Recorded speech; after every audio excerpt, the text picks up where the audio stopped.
Казахстан улсын Алматы хотод олсон сонирхолтой боксын насан туршидтын 17 дахь удаагийн дэлхийн аварга шалгаруулалт тэмцээнд оролцсон манай улсын баг тамирчид өнөөдөр 14 цагт их оронд ирлээ. Тус тэмцээний 64 кг хэмжээнд Монгол улсын гавьяа тамирчин Уран Чимгийн мөнх эрдэнэ хүрэл медаль хүртэж Монголын боксчдын медалийн бүхэг таслалгүй өргөжлүүлж чадсан юм а. Энэ удаагийн дэлхийн аварга шалгаруулалт тэмцээн шин дүрмээр зохиогдсон бөгөөд манай тамирчин мөнх эрдэнэ мөнгөн медалийн төлөө Кубын Яснер Лопестой тоглож 3 тгийн арцаатай ялагдал хүлээсэн юм а. 17 дахь дэлхийн аварга шалгаруулалт тэмцээний 64 кг хэмжээнд гавьяа тамирчин инх зөрөг явахаар шалгараад байсан ч тэмцээний өмнөхөн мөнх эрдэнэтэй сорилго талаанд орж мөнх эрдэнэ ялснаар дэлхийн аварга шалгаруулалт тэмцээнийг зорих хэрэгтэй болсон.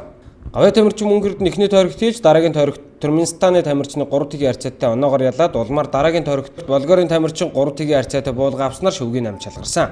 Харин хүрэл медалийн төлөө Узбекистаны тамирчинтай тоглож 3 тгийн арцаатай ялж мөнгөн медалийн төлөө шалгараад байсан юм а. Ийхүү энэ удаагийн дэлхийн аваргын рингэнд тулдсан Монголын 7 боксчид нэг хүрэл медальтайгаар тэмцээнээ өндөрлүүлээд их орондоо өнөөдөрлөө. Энэ жил орж байгаа миний 2 дахь олон улсын чанасаа тэмцээч та Ази аваргын дараа. Тэгээд би ерөнхий хөгжлийн бэлтгэл зүгээр байсан ч гэсэн яг тэмцээний бой спарринг олон улсын яг ийм өндөр үнэтэй тоглох бэлтгэл болж байгаа нь дутуу байлаа. Жоо олон улсын тэмцээнд олон ороод хамтсан бэлтгэл хамрагдсан бол энээсээ илүү тоглолт бол үзүүлэх боломжтой байсан. Энэ Кубын боксны тоглоход бол тэгээд яг дэлхийн аваргад бол нэг оролцсон гэдэг бол 7 хоног сэтгэл зүйн бэлтгэлтэй байдаг шүү дээ. 20 сар цугдралт нь гарахад 21 хоног спаррингд үйлдээ 7 хоног дэлхийн аваргад үйлдээл тиймэрхүү бэлтгэлтэй сэтгэл зүйтэй л орсон доо. Монгол улсынхаа нэрийг гаргаад ингээд медалийн бүхэ таслсангүй ингээд амжилттай ороод ирсэн найздаа бас баяр хүргэе. Тэгээд хичнээн өрсөлдөгчд байсан ч гэсэн тэгээд Монгол улсынхаа нэр гаргаад ирж байна. Иргэн дээр хичнээн муудалцж ингэсэн ч гэсэн тэгээд бууж ирэл иргэнээс буугаад хичнээн сайхан найзууд байдаг л да. Тэгээд ямар ч байсан найздаа тэгээд медаль аваад ирсэн тэгээд баяр хүргэе да.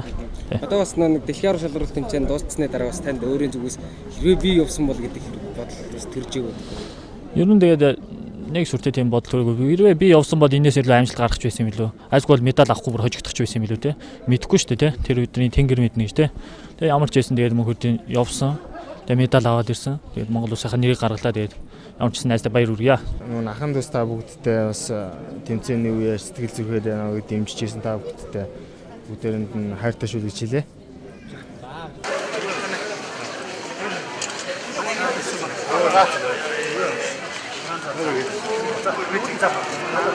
За баярлалаа.